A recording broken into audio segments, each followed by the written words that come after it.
안녕하세요. 로컬95입니다. 그래도 지난 시간 잘 지내셨나요? 이번에는 강공부와 2차 시, 정주행 2차 시로 찾아뵙게 됐습니다. 지난 주차에서는 광고의 정의, 기능, 그리고 유사 개념과의 차이에 대해서 살펴봤는데요. 이번에는 광고를 만드는 조직과 규제 기관이라는 내용을 통해서 광고는 누가 만들고 어떤 조직으로 구성되어 있고 또 규제하는 기관은 무엇인지에 대해서 알아보고자 합니다. 근데 규제 기관이라고 하니까 뭔가 좀 딱딱해 보이죠? 근데 생각을 해보면 우리가 광고의 역기능에 대해서 회개를 좀 해봐야 됩니다. 광고가 가지고 있는 역기능 중에 한 가지가 바로 허위, 기만, 비방 광고였습니다. 사회적인 역기능인 거죠. 어, 옛날보다는 지금이 좀 줄어졌다고 하지만 여전히 허위 광고들은 많습니다. 예를 들어서 의료 쪽이나 건기식이나 이런 건강기능식품이라든지 아니면은 뭐 의료 광고라든지 이런 경우에는 좀 허위 광고들이 좀 많은데요. 왜냐하면 아무래도 이런 내용들 자체가 사람의 건강이나 사회와 직결이 되기 때문에 그런 부분에 있어서 뭐 정부라든지 아니면 자율 규제 기관이라든지 이런 규제 기관이 없으면 그런 부분에 있어서 진행하기가 좀 어렵을 수가 있습니다. 광고를 진행하고 그거에 미치는 영향을 규제하지 않으면 아무래도 우리 사회의 혼란을 더 가중시키는 그런 악영향을 끼치게 되는 거죠. 그래서 규제 기관 역시도 같이 함께 알아봐야 됩니다. 광고를 만드는 조직도 중요하지만 규제를 하는 기관도 중요하다. 그래서 2차 시에서는 이 내용을 좀 살펴보고자 합니다. 그럼 한번 들어가 보도록 하겠습니다. 광고를 만드는 조직. 아까 우리가 그 지난 주차에서 역기능에 대해서 다시 언급했지만 광고를 만드는 조직에는 광고주도 포함이 돼요. 왜냐하면 우리가 광고의 개념, 정의, 그리고 전제 조건 5가지에 대해서 얘기를 했는데 혹시 지난 시간에서 이야기했던 광고의 그 전제 조건에 대해서 기억을 하실까요? 광고 5가지 전제 조건이 광고의 주체, 목표 고객, 광고의 목표, 메시지의 내용, 광고 매체였습니다. 그 중에서 하나가 광고 주체, 광고주건데요. 광고주가 있고 그거는 광고를 만드는 조직에서 핵심입니다. 왜냐하면 아무래도 돈을 가지고 있는 사람이 쩐주라고 광고를 가지고 있는 실질적인 그 광고 캠페인을 집행하고 거기에 들어가는 모든 예산을 관리하는 것이 광고주이기 때문에 당연히 핵심적인 부분이 있습니다. 그래서 제가 이 배열을 할 때도 위 상단에다 놔둔 것도 그러한 맥락에서와 동일합니다. 조성기관으로서는 광고 대행사, 매체, 조사회사, 제작회사, 미디어 랩사로 좀 구분을 할 수가 있습니다. 각 개념들에 대한 정의는 이따가 좀 풀도록 하고 다음으로 또 통제기관에 대해서 볼게요. 아까 규제기관에 대해서 이야기했는데 정부가 될 수도 있고요. 규제를 하는 사람에 있어서는 또 경쟁기업일 수도 있고요. 소비자 단체일 수도 있고 아니면 광고 회사 내의 자율기구일 수도 있고요. 아니면 코바코와 같이 한국광고공사가 있을 수도 있습니다. 이러한 조성기관과 통제기관으로 나뉘게 되는 광고주, 조성기관, 통제기관으로 되는 부분이 광고를 만드는 조직이라고 할 수 있겠습니다. 그 중에서 여러분들이 아무래도 광고 홍보학을 전공하거나 아니면 광고학계를 통해서 이제 마케팅에 대해서 공부를 해나가시는 분이라면 일상생활에서 광고 대행사에 대해서는 쉽게 접하실 수 있을 거예요. 왜냐하면 여러분들이 디지털 상에서 보는 대다수의 광고들은 광고주가 다이렉트로 집행하는 경우도 있습니다. 왜냐하면 네이버 GFA 광고라든지 아니면은 뭐 카카오 모먼트 광고라든지 아니면 구글 애즈라든지 페이스북이라든지 이런 경우에 워낙 이제 셀프 서버가 잘 돼 있기 때문에 직접 인하우스에 있는 마케터들이 집행하는 경우들도 흔합니다. 실제로도 그렇고. 그런데 이게 광고 예산이 크거나 또는 어떤 매체사들, 미디어 랩사가 껴서 좀 더 비용적인 예산적인 절감을 일으키기 위해서는 광고 대행사가 필수적입니다. 그리고 잡코리어나 사람인 같은 취업 포털 사이트만 가도 광고 마케팅의 채용 공고에 거의 한 제 경험상 60에서 70%를 차지하는 게 광고 대행사예요. 그만큼 진짜 많습니다. 광고 대행사가. 물론 그 광고 대행사에 대한 좀 딥한 얘기는 이후에 실무적인 내용을 이야기할 때 다시 한번 말씀을 드리겠지만, 일반적으로 광고 대행사는 다음과 같은 조직으로 좀 구분이 됩니다. 어카운트라는 조직이 있고요. 크리에이티브라는 조직이 있고요. 미디어라는 조직이 있습니다. 물론 이거는 광고 대행사마다 조금 다를 수는 있습니다. 조직이 어떻게 구성되느냐에 따라서 조금 차이는 있을 수는 있는데, 대부분의 좀 큰 조직들 같은 경우에는 이 세 개의 부서가 모두 갖춰져 있는 경우들이 많고요. 어카운트, 크리에이티브, 미디어 조직이 없는 경우도 있지만 일반적으로는 어카운트는 필수적으로 들어갑니다. 왜냐하면 광고 대행사를 이루는 중추 역할을 하기 때문에 그렇습니다. 어카운트에는 A라는 직군이 있습니다. 직무라고도 하죠. 예. 어카운트 엑스큐티브 A는 이 핵심적인 부분에서 역할을 수행을 합니다. 광고를 캠페인을 기획을 하는 역할을 진행을 하고 실질적으로 광고 대행사는 말 그대로 대행을 해주는 사람이잖아요. 그렇기 때문에 대행을 해주는 조직이잖아요. 그렇기 때문에 대행을 하는 조직이기 때문에 광고주와의 커뮤니케이션은 A를 거쳐서 진행을 하게 됩니다. 제작 부서인 크리에이티브 같은 경우에는 카피라이터와 또는 아트 디렉터 또는 뭐 디자이너로 구성이 되어 있습니다. 아무래도 이제 광고라는 건 아무래도 추상적인 부분이잖아요. 추상적인 영역을 그것이 영상이 됐든 아니면 뭐 SNS 콘텐츠가 됐든 뭐 아니면은 뭐 텍스트가 됐든 아니면 실제 오프라인에서 볼 수 있는 조형물이나 팝업 스토어가 됐든 간에 그것을 실질적인 물리적인 형태로 구현하는 데 있어서는 크리에이티브 제작 부서가 필수적이고요. 그리고 기획물이 제작이 됐다면 당연히 이거는 어느 매체 또는 어느 장소에 배치할 것이냐가 중요하겠죠. 그래서 미디어 디자이너, 미디어 바이어가 구성으로 이렇게 구분을 될 수가 있습니다. 일반적으로 이제 A 같은 경우에는 또 좀 큰 조직 같은 경우에는 두 가지로 좀 세분화되어 있어요. 어카운트 플래너와 어카운트 핸들러입니다. 근데 어카운트 플래너는 이제 광고 전략을 수립하는 말 그대로 플래너고요. 어카운트 핸들러는 이제 광고주를 관리하는 역할인데 솔직히 말씀드리면 엄청나게 큰 광고 대행사가 아니면 어카운트 플래너나 어카운트 핸들러로 구분되지는 않습니다.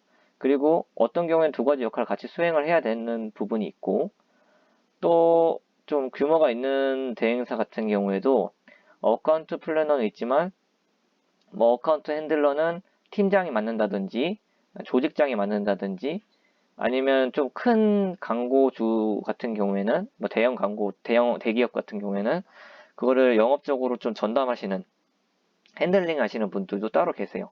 그렇기 때문에 A라는 직군이 사실은 전략기획과 광고주 관리는 사실 동시에 갖고 가야 됩니다. 내가 전략만 짤 거야 이런 데는 진짜 크거나 특수한 경우가 아니면 흔치 않습니다. 카피라이터 같은 경우에도 흔하지가 않아요. 왜냐하면 카피라이터는 그냥 말 그대로 글만 쓰는 사람이 아니고 말 그대로 광고 캠페인을 어떤 식으로 톤 앤 매너, 어떤 디자인, 어떤 메시지, 어떤 컬러, 어떤 아이덴티티를 통해서 그것을 구현해낼 것이냐라는 것을 나타내기 때문에 카피라이터 전문 대행사라든지 아니면 뭐 영상 제작사가 아니면 카피라이터만 하는 사람은 없습니다. 그렇기 때문에 단순히 이제 카피라이터니까 글만 쓰면 되지 않냐? 이렇게 생각하면 좀 틀린 부분입니다. 아트 디렉터나 디자이너 같은 경우와도 직접적으로 소통해야 되는 것이 카피라이터예요. 왜냐하면 예를 들어서 TBCF 같은 경우를 기획을 한다고 했었을 때도 카피라이터가 물론 아이데이션을 해서 뭐 아이디어를 수립을 해서 어떤 전략을 도출한다고 해도 그걸 실질적인 결과물로 다시 한번 구현하기 위해서는 콘티도 작성을 해야 되고 디자이너들한테 전달해야 되는 부분들이 상당히 많습니다. 그렇기 때문에 크리에이티브한 부분에 있어서 두 가지는 같이 안고 가야 된다. 그럼 미디어는 뭐야? 미디어 디자이너랑 바이어는 뭔 차이입니까? 라고 말씀하실 수 있는데 사실 저는 그렇게 생각해요. 미디어 디자인 같은 경우에는 사실 미디어 믹스를 짜는 사람에 좀 가깝거든요. 근데 이 역할도 요즘에는 A가 같이 하고 있습니다. 왜냐하면 전략을 수립하는 사람이 미디어의 배치를 어떻게 할 것인지도 확인을 해야 되는 부분이 있습니다. 예를 들어서 퍼포먼스 마케터 같은 경우에는 미디어 믹스를 구성을 하는 부분이 필요해요. 미디어 믹스라는 건 우리가 어떤 광고를 집행하는 데 있어서 매체를 어떤 비율로, 어떤 예산으로, 어떤 기간으로 집행할 것이냐를 구성하는 표예요, 표. 뭐 엑셀을 통해서 많이 짜기도 하죠. 근데 바이어 같은 경우에는 이제 특수한 경우입니다. 예를 들어서 지상파 방송 같은 경우에는 일반적으로 아까 이야기했던 코바코 한국광고공사에서 이제 전달하는데요. MBC라든지 KBS라든지 이런 공영방송 같은 경우에는 일반적으로 이제 코바코에서 이거를 대리 중계를 해주는 역할이 있습니다. 근데 아시다시피 예를 들어서 우리가 뭐 아침에 하는 아침 드라마와 저녁에 이제 피크 시간대라고 하는 뭐 금요일이나 토요일 이런 주말에 진행하는 그 저녁 시간대의 드라마는 예산적으로 차이가 확실히 있겠죠. 그렇기 때문에 경쟁자들도 많습니다. 그래서 바이어가 존재를 하고요. 그 안에서 어떻게 내가 이 정해진 예산에서 다른 경쟁자들을 물리치고 우리의 광고를 실을 것이냐. 이것도 중요하기 때문에 사실 이 어카운트 크리에이티브 미디어 이 세 개의 조직 부서는 서로 연결되어야 하는 부서라고 생각을 하시면 됩니다. 그러면 이런 광고 대행사를 왜 쓸까요? 첫 번째로는 전문성이 있기 때문입니다. 왜냐하면 이런 거죠. 예를 들어서 어떤 A라는 사람은 화장품 가게에서의 인하우스 마케터이고 B라는 사람은 뭐 예를 들어서 뭐 제일기획의 A라고 합시다. 근데 이제 A라는 사람 같은 경우에는 화장품을 판매하는 사람이기 때문에 물론 화장품 시장이나 실제 그 제작을 하는 데 있어 화장품을 제조하는 데 있어서 들어가는 모든 일괄적인 과정에 대해서 그 바운더리 안에서 그 범위 내에서는 영향은 확실히 있을 수 있어요. 전문성이. 그러나 광고를 집행하는 데 있어서 광고 대행사만큼의 레퍼런스, 숙련도를 가지고 있는 사람이 과연 있을까요? 광고 대행사는 하나의 클라이언트만 맡을 수가 없어요. 여러 클라이언트와 여러 광고주들을 맡고요.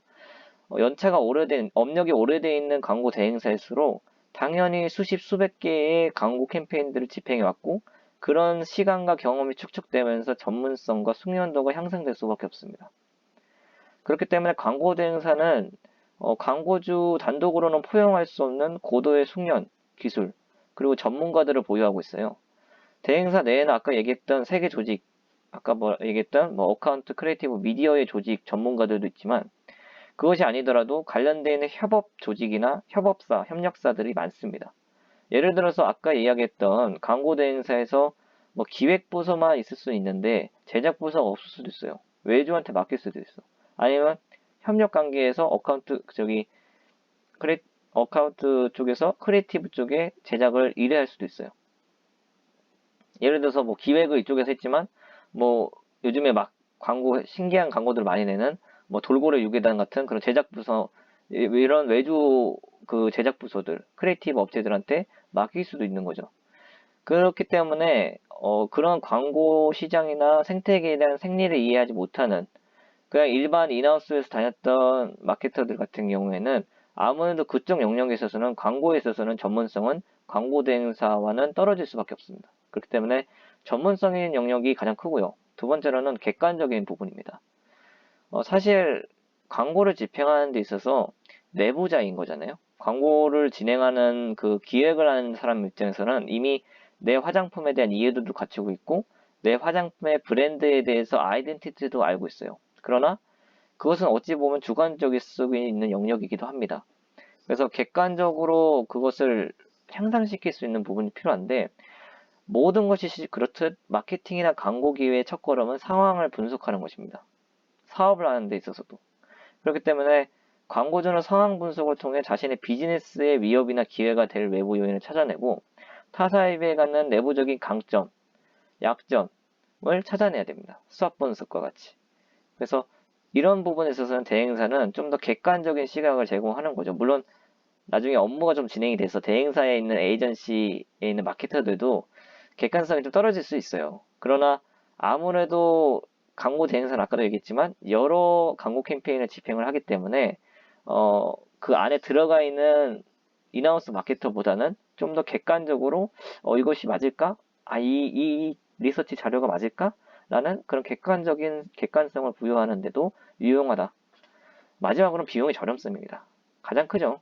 왜냐하면 광고 대행사 같은 경우에는 인건비를 따로 받지는 않습니다. 일반적으로. 광고 캠페인을 집행하는 데 있어서 디지털 광고를 기준으로 했을 때, 뭐 예를 들어서 100억 원을 집행한다고 했으면, 광고 대행사 같은 경우에는 뭐 85억이 좀 드는 거예요. 왜냐하면 내가 그냥 광고 대행사를 아무도 안 끼고 내가 직접 진행한다고 했으면, 거기에 들어가는 인력이나 기술이나 뭐 필요한 제반 사항들이 필요하겠지만, 광고 대행사 같은 경우에는 광고비가 주이기 때문에 그 안에서 내부적으로 나눠 먹는 구조이기 때문에 광고 대행사를 사용할 경우 비용적으로 절감을 확실히 할 수가 있습니다. 그리고 더 나아가서 인하우스 마케터들이 좀 더 제품의 전문성을 향상시키고 총지휘적인 역할을 한다면 그것을 수적적인 손보할 역할을 하는 것이 바로 광고 대행사이기 때문에 비용의 저렴성, 전문성, 객관성 덕분에 대행사를 사용을 하게 됩니다.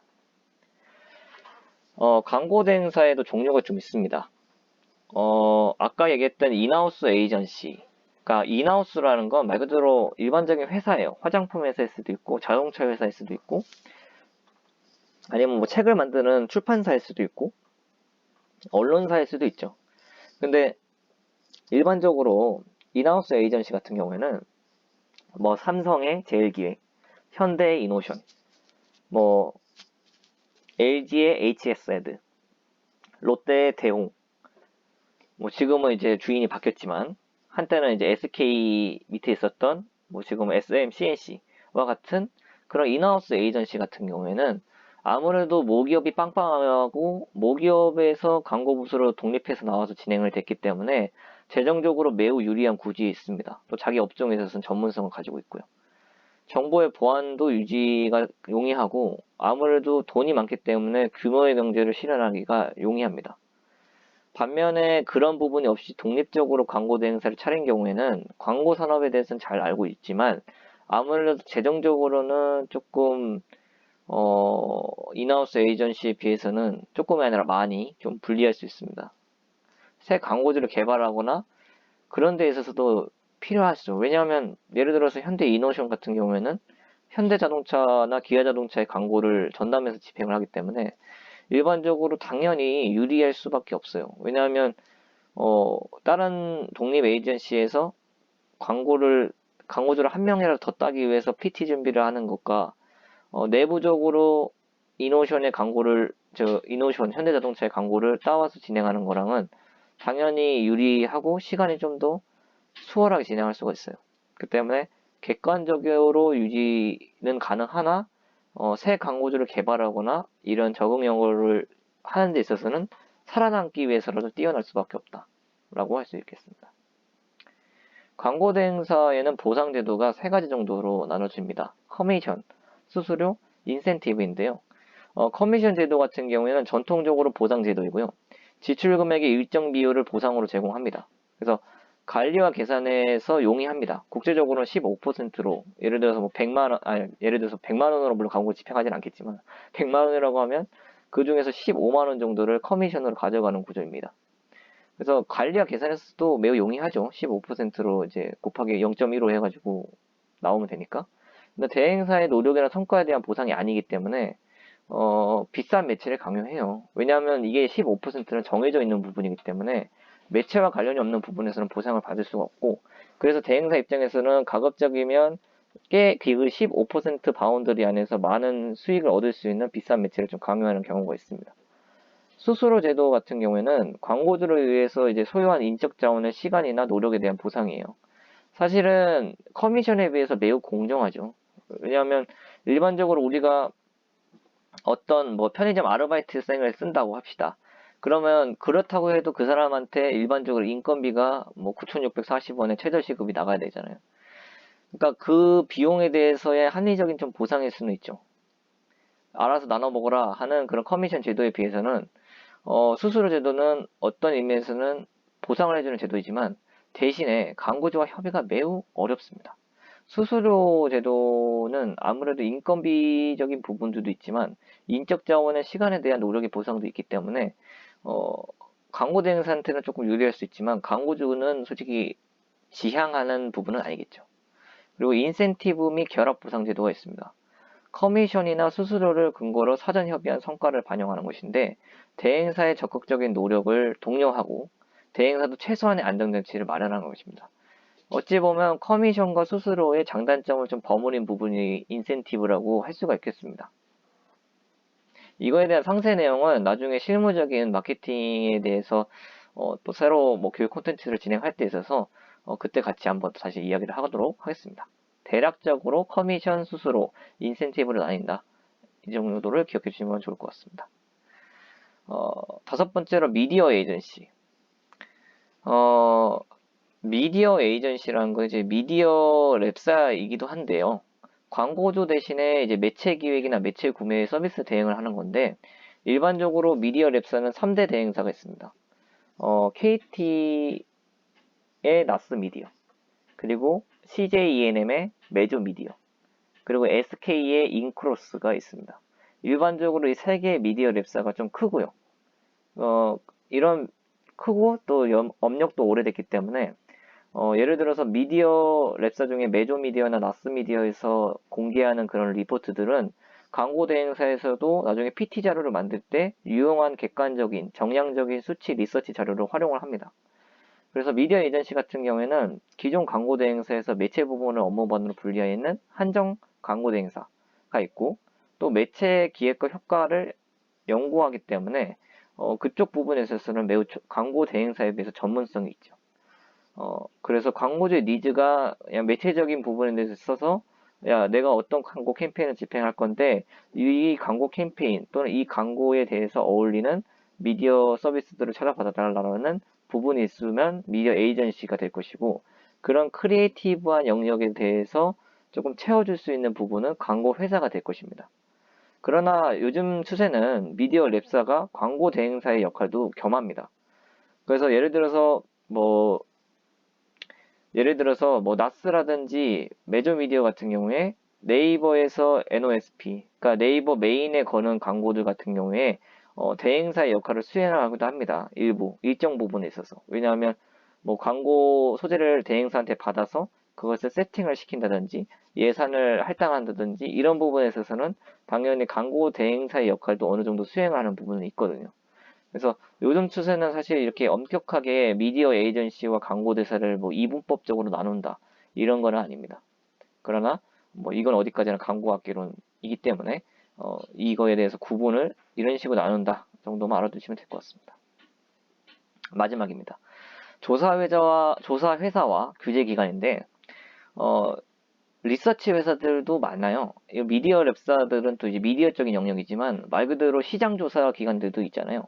예를 들어서 뭐 외국계 대행사 같은 경우에는 우리가 흔히 알고 있는 뭐 리서치 회사들이 좀 있죠. 뭐 예를 들어서 어떤 리서치가 있냐면 뭐 마케팅 리서치 업체에서 엠브레인은 워낙 뭐 1위 리서치 기업이죠. 이런 조사 회사들 같은 경우에는 각종 마케팅 및 광고 관련 조사 회사들 이런 같은 경우에는 시장 조사도 하고 고객에 대해서 정말 정량적인 리포트를 제공하기 때문에 광고주들이 의사결정을 하는 데 있어서 매우 큰 도움이 됩니다. 대기업들 같은 경우에는 이런 경우를 많이 쓰죠. 외국계들도 그렇고. 왜냐면 한국 시장에 대해서 잘 모르기 때문에 뭐 한국 시장에 대해서 한국 소비자에 대해서 뭐 객관적인 리포트를 작성해 달라 해서 뭐 엠브레인이라든지 아니면 다른 리서치 업체들한테 그걸 받아서 조사하는 경우들도 있어요. 그리고 조사 업체들 중에서도 뭐 TV 같은 경우에는 시청률 조사 같은 것들도 있잖아요. 뭐 이런 것들은 좀 나중에 다시 말씀드리겠지만 어, 시청률 같은 경우에는 이제 특정 그런 송수신기나 조사기 같은 그 시청률을 측정할 수 있는 기계가 부착되어 있는 그런 부분들을 전문적으로 조사하는 기관들이 따로 있기 때문에 이런 조사 회사들 같은 경우에도 광고주의 의사결정을 하는데 도움을 준다. 마지막으로 규제기관입니다. 규제는 아까 정보가 될 수도 있고 개인이 될 수도 있고 사회 단체가 될 수도 있다고 말씀드렸는데 일반적으로 건강기능식품들을 이제 광고를 한다고 하면 식품의약품안전처와는 자주 만나셔야 될 겁니다. 저도 옛날에 건강기능식품을 광고를 집행을 했었을 때, 마케팅을 집행을 했었을 때, 건강기능식품 같은 경우에는 애초에 매체사한테 그런 증빙자료 같은 걸 제출을 해야 돼요. 예를 들어서 뭐 이게, 식품의약품안전처한테 이제 검증을 받았는지, 아니면 이 약품 같은 경우에도 그렇고요. 그리고 병원 광고 같은 경우에는 뭐 치과협회라든지 대한의사협회라든지 이런 협회로부터 공인을 받아야 돼요. 규제를 받아야 됩니다. 그러지 않으면은 광고에 대해서 광고를 내보낼 수가 없는 거죠. 내보낸다고 해도 나중에 걸리면 뭐 벌금을 먹는다든지 처벌을 받을 수 있으니까 이런 규제 기관들이 필요하고요. 자율 규제는 이제 광고 협회들이 각 있습니다. 저기 공중파라든지 아니면 지상파라든지 이런 방송들 같은 경우에도 각 광고 협회들이 있고요. 소비자 규제들도 있는데 대표적으로 소비자 권익위 같은 경우가 있겠죠. 왜냐하면 예를 들어서 오픈마켓 같은 경우에는 정말 많은 그 오픈마켓 사업자들이 있기 때문에 하나하나 그거를 그 운영하는 주체에서 관리할 수가 없기 때문에 나중에 문제가 발생했을 때 객관적으로 봐도 이것이 그 기업의 문제이다라고 판단이 되면 소비자 단체 또는 소비자 권익위를 통해서 진정 신청이나 신고를 하게 되고 이것이 결과적으로 문제가 있다라고 판단이 되면 소비자 규제를 통해서 광고가 규제가 되는 그런 부분을 나눌 수가 있겠습니다. 그래서 정리하면 이번 시간에는 광고를 만드는 조직, 광고 대행사를 쓰는 이유, 광고 회사의 종류, 광고 대행사의 보상제도, 미디어 에이전시, 조사회사 규제 기관에 대해서 살펴봤는데요. 이런 것처럼 광고 같은 경우에는 광고주와 조성기관, 통제기관으로 나뉘는 경우들이 있습니다. 그래서 광고라는 시장이 정말 크거든요. 우리나라 같은 경우에도 거의 20조가 넘어가기 때문에 이런 광고 시장은 나날이 커질 가능성이 높고요. 특히 디지털 광고들은 앞으로도 점점 커질 가능성이 농후합니다. 그래서 이런 개념들을 조금 잡아둔 다음에 이후에 좀 하게 되면 약간의 우리가 지금 배우는 광고학개론이 내비게이션 역할을 좀 할 수가 있는 거죠. 그래서 이번 처시에서는 광고학개론 2차시, 각 조직의 특성들에 대해서 살펴봤습니다. 다음에는 이제 좀 본격적으로 좀 재밌는 내용을 살펴볼게요. 광고 기획에 대한 과정에 대해서 알아보겠습니다. 시청해주셔서 감사합니다.